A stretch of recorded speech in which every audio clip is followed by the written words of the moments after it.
तो पुनर्गठन की जो आप बात कर रहे हैं उस पर तो मेरा सवाल है ही, लेकिन पहले मैं दो किरदार और बता दूं।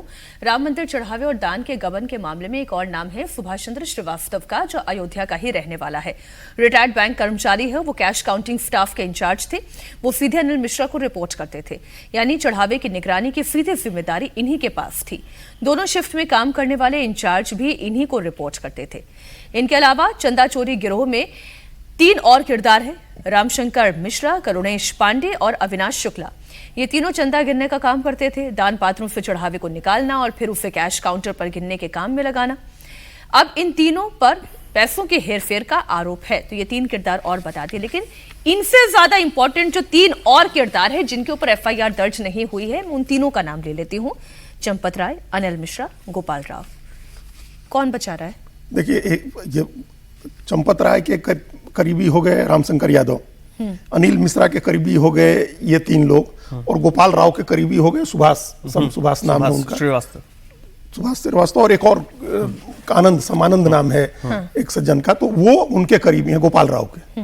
तो ये 3 किरदार हैं, चंपत राय, अनिल मिश्रा और गोपाल राव। और ये बाकी 3 जो हैं, ये बाकी लोग जितने नाम हम लोग लिए, ये सब एग्जीक्यूट करने वाले लोग लग रहे हैं। ऐसा लग रहा है कि आपके साथ आपके करीबी होने के कारण इनको जो शक्ति मिली हुई थी, उस शक्ति का इस्तेमाल करके ये लोग पैसे का इधर उधर हेरफेर कर रहे थे, पैसा निकालने का काम। ये बहुत इलेबोरेट प्लान है। देखिए, बैंक कर्मी होने का एक जो फायदा है, इतना इलेबोरेट प्लान है इसमें कि पैसा कैसे निकलेगा, कितना पैसा बैंक में जाएगा, कितना पैसा कहां भेजा जाएगा, कैसे जमीन खरीदी जाएगी, कैसे उससे दूसरी चीजें खरीदी जाएंगी, फार्म हाउस बनेगा, ये तमाम चीजें बहुत इलेबोरेट प्लान के तहत हुआ है। इसलिए ये 3 जो किरदार हैं, इन तीनों लोगों को निश्चित रूप से पता होगा। और अगर नहीं पता है आपको, अगर चंपत राय को नहीं पता है कि टिन्नू यादव क्या कर रहा है, अनिल मिश्रा को नहीं पता है कि ये 3 लोग अविनाश शुक्ला और करुणेश पांडे क्या कर रहे हैं, अगर गोपाल राव को नहीं पता है कि उनका करीबी आदमी क्या कर रहा है, तो आप किस काम के ट्रस्टी बने हुए हैं? आपको किस चीज की जिम्मेदारी दी गई है? आप तो सबसे पहला काम तो आपकी जिम्मेदारी थी जिसमें आप फेल हो गए। दूसरा जो इम्प्रोपराइटी का मामला होता है, हम तो ये कहेंगे कि इनके ऊपर मुकदमा हो, ये आपराधिक काम है। लेकिन अगर सिंपल इम्प्रोपराइटी का भी मामला माने, तब भी आपको पद छोड़ना चाहिए है पहले दिन। यह नैतिकता का तकाजा है कि आप पद छोड़ करके खड़े हुई और तब कहिए कि जांच होगा। 20 दिन की जो जांच हुई है उसमें सब कुछ, सारी चीजों की लिपापोती हुई है। लेकिन अगर पद नहीं छोड़ रहे हैं तो इसके पीछे कारण क्या है? क्या इसमें इसमें इंटरेस्ट इन्वॉल्व है, सिंपल सीधा इंटरेस्ट इन्वॉल्व है। आपको लग रहा है कि जांच के समय अगर आप पद पर बने रहेंगे तो आप जांच को इन्फ्लुएंस करेंगे, अपने लोगों को भी बचाएंगे और अपने को भी बचाएंगे। और यहां फिर हम सरकार की भूमिका देख रहे हैं। ट्रस्ट के जिम्मे, ट्रस्ट ने एफआईआर किया, तो ट्रस्ट का जो कृष्ण मोहन जी एफआईआर कर रहे हैं, वो थोड़े चंपत राय का नाम डाल देंगे और अनिल मिश्रा का नाम डाल देंगे या गोपाल राव का नाम डाल देंगे। ये तो फिर थर्ड पार्टी इन्वॉल्व हो, गवर्नमेंट इन्वॉल्व हो, सरकार इन्वॉल्व हो, और सरकार आपराधिक मामले में एफआईआर करे और तमाम लोगों के मुकदमे तमाम लोगों पर करे। अगर आप ईमानदार हैं, आपने गड़बड़ी नहीं किया, तो आप बच जाएंगे। उसमें क्या है? एक बयान है इससे लेकर, जरा वो बयान आप सुन ले। आलोक हैं, और आलोक जी ने तो साफ एकदम कहा है, विश्व हिंदू परिषद के सबसे बड़े चेहरे हैं, वो ये कह रहे हैं कि मैं ये उनकी नैतिकता पर छोड़ता हूं। अब विश्व हिंदू परिषद के अंतर्राष्ट्रीय अध्यक्ष ये कह दे कि, और मैं नहीं मानता कि उनका दिल इतना छोटा होगा या नैतिकता उनके मन में नहीं होगी, लेकिन नहीं है तभी तो पद नहीं छोड़ रहे हैं। आप पहले बयान सुने, फिर करते हैं चर्चा। ये एफआईआर तीसरा कदम है जो ट्रस्ट ने उठाया। पहला कदम था जब उन्होंने मुख्यमंत्री जी से कहा कि एसआईटी बना करके जांच करिए। दूसरा कदम था कि जब एसआईटी आई तो चंपत जी ने कहा, मैं महामंत्री हूं, मैं सबसे पहले आपकी क्वेश्चनिंग के लिए उपस्थित हूं। और जैसे ही ट्रस्टीज को उन लोगों के नाम मालूम पड़े जिनका जिक्र एसआईटी की रिपोर्ट में है, बिना कोई देरी किए लगभग तुरंत उन्होंने ये एफआईआर लिखाई है। इस अपराध की पूरी तरह से जांच होनी चाहिए। ये जांच उन्हीं लोगों तक सीमित नहीं है जिनका नाम एफआईआर में है। पुलिस इस पूरे अपराध की जांच करने के लिए स्वतंत्र होगी, और जिन लोगों पर भी आरोप लग रहे हैं उन सबके ऊपर लगे हुए आरोपों की जांच करेगी, बिना दबाव के, बिना डर के और बिना छोटे बड़े के भेद के। इससे ज्यादा बड़ी बात और क्या हो सकती है? वो कह रहे कि भाई पुलिस स्वतंत्र है और इस्तीफा होना भी चाहिए। अभी खबर ये है कि एसआईटी की रिपोर्ट पर अभी और एक्शन होगा और अयोध्या में भी इस वक्त एक्शन की तैयारी चल रही है, जो बड़ी खबर अभी देखिए, जो हम लोगों ने कल भी कहा था, वीएचपी, संघ और बीजेपी, ये तीन अगर इस पे कड़ा कदम नहीं उठाते हैं तो आने वाले समय में संघनिष्ठ हिंदू और सनातनी हिंदू, ये आपको दो अलग अलग कैटेगरी दिखेगा। क्योंकि इनके संगठन के भी साख की बात है ये। चंपत राय जी विश्व हिंदू परिषद का अशोक सिंघल जी के बाद सबसे बड़े चेहरे थे, उनका त्याग है, सब कुछ है, लेकिन ये जो प्रकरण हुआ है इसमें सबसे बड़ी बात होती है कि एक ट्रस्टी के नाते आप असफल रहे, आपके लोगों ने किया, और वो भी कहते हैं ना कि डाकुओं की संगठन हो और उसमें एक साधु उसका अध्यक्ष हो, तो आप क्या कहेंगे कि एक साधु अध्यक्ष इसलिए उसको जाने दो, वो दोषी नहीं है। ये नैतिकता की बात आती है यहां पे। एक बात कहूं जी, रेनकोट पहनकर कोई कैसे नहा सकता है? बिल्कुल निश्चित वही बात, उपमा दी आपने। हाँ, वही बात चल रही है यहाँ पे।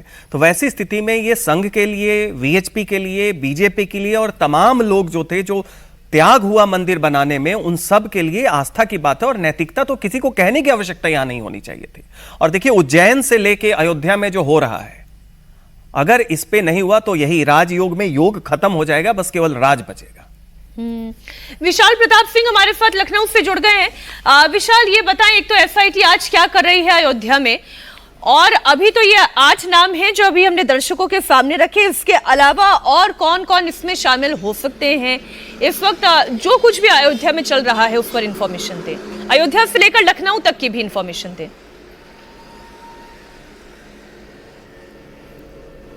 मीनाक्षी, जब से कल ये पूरी एफआईआर की बात है जो सबसे पहले इंडिया टीवी ने अपने दर्शकों को बताई, उसके बाद से न सिर्फ एसआईटी बल्कि अयोध्या पुलिस भी पूरी तरीके से एक्शन में है। नामजद सभी आरोपियों, जो 8 आरोपी हैं, जिसमें चंपत राय का सबसे करीबी बताया जाता है टिन्नू यादव, उसकी भी गिरफ्तारी हो चुकी है। लवकुश मिश्रा, अनुकल्प मिश्रा और तो वो तमाम नाम शामिल हैं जो कि जिम्मेदार थे कैश को काउंटिंग करने के लिए और उन्हें सुरक्षित बैंक तक पहुंचाने के लिए। लेकिन सबसे बड़ी बात यह है, जो लगातार सवाल उठ रहा है, साधु संतों से उठ रहा है, पदाधिकारियों से उठ रहा है, और जिसका कि अभी आपने जिक्र भी किया मीनाक्षी, कि रेन कोट पहन करके नहाया नहीं जा सकता है, और यही कुछ कम से कम अयोध्या में भी होता हुआ नजर आ रहा है। अगर पदाधिकारी के तौर पर, महासचिव के तौर पर चंपत राय की जिम्मेदारी मंदिर के संचालन की थी, और उनके ही दाहिना हाथ कहे जाने वाले, उनके हर तरह साथ में रहे जाने वाले रामशंकर यादव, टिन्नू यादव पर अगर इतने गंभीर सनसनीखेज आरोप लगते हैं तो महज ये कह देने से कि लापरवाही हुई थी चंपत राय की तरफ से शायद बात नहीं बन पाएगी। यही वजह है कि हमारे पास जो एग्जैक्ट इन्फॉर्मेशन है सोर्सेज के हवाले से,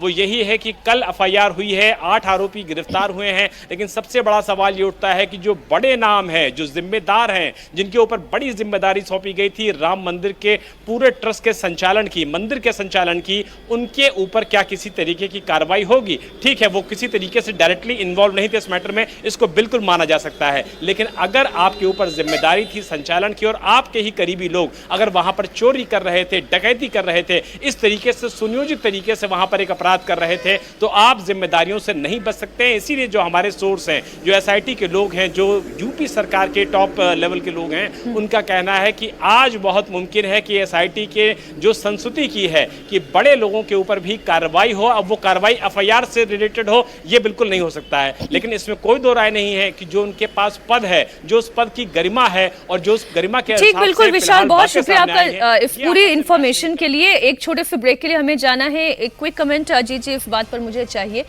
मैं ये भी नहीं चाह रही कि ऐसा ना हो कि ट्रस्ट जो है वो मंदिर के हाथों से निकलकर वो सरकारी हाथों में चला जाए, क्योंकि एक बहुत बड़ा डर संघ और वीएचपी दोनों को इस बात का होगा और कई सारे सनातनियों को होगा कि सरकार अपने हिसाब से चलाएगी। फिर ये बात ठीक है, ये होना चाहिए। सनातन जो मानने वाले लोग हैं, जो लोग मंदिर आंदोलन में शामिल रहे, मंदिर निर्माण में शामिल रहे, उसको चलाने की जिम्मेदारी उनके पास रहे, और वहां जो पैसा इकट्ठा हो वो सनातन धर्मियों की भलाई के लिए खर्च हो, इस पर किसी को कोई आपत्ति नहीं हो सकती। लेकिन आप देखिए, बारीकी से चीजों को पकड़िए। जब योगी आदित्यनाथ अयोध्या गए मंदिर में दर्शन करने, तो जो प्रोटोकॉल में नाम आया उसमें चंपत राय का नाम नहीं रखा गया, और यह कहा गया कि मुख्यमंत्री की तरफ से इस बात के निर्देश थे, मुख्यमंत्री कार्यालय की तरफ से, कि इनका नाम नहीं रखा जाए और इन 25-26 और लोगों के नाम नहीं रखे जाए। वो लोग आसपास नहीं दिखे मुख्यमंत्री के। तो इसका अगर हम ये नहीं माने कि वो दोषी हैं, तब भी कहीं ना कहीं संदेह तो है उनके ऊपर। तभी मुख्यमंत्री ने कहा कि हमारे आसपास नहीं दिखे ये लोग। लेकिन ध्वजारोहण के कार्यक्रम में तो मंच संचालन कर रहे थे चंपत बाद जी। में पहुंचे, जब एसआईटी लौटी वैसे ही पहुंच गया वो। तो जब संदेह है, मुख्यमंत्री को संदेह है, तो आप संदेह के आधार पर आपको इस्तीफा देना चाहिए। उनको सबसे पहले पद छोड़ना चाहिए है और ईमानदारी से, निष्पक्षता से स्वतंत्र जांच हो, यह सुनिश्चित करना चाहिए, उनकी जिम्मेदारी है। जी। तो ये करना चाहिए अगर संदेह भी है उनके ऊपर तब।